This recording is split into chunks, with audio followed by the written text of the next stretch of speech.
कभी स्वामी जी ने भगवान कहा है, अद्भुत रूप आधार प्रकाशा, निर्मल हो ढंग देख खुलासा। निर्मल हो, जब तक निर्मल नहीं होगे, साफ नहीं होगे, बहुत पवित्र होगे, अंदर का दरवाजा नहीं खुलेगा, कुछ ना दिखाई देगा ना सुनाई देगा। हमसे क्या लेंगे? हम दुनिया की गलती देखते फलाना आदमी कोई बिटिया दिखाई, अरे अपना देखो, हमसे ज्यादा करते हो। मछली सब्जी कट्टी खाती है,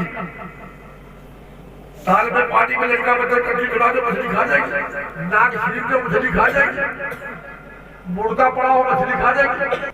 जैसा खाओगे अन्न वैसा होगा मन, जैसे पियोगे पानी ऐसे निकलेगी। किसी को मारा हो, हाथ पांव तोड़ डाले हैं, तो अगले जन्म में तो वो ही जैसे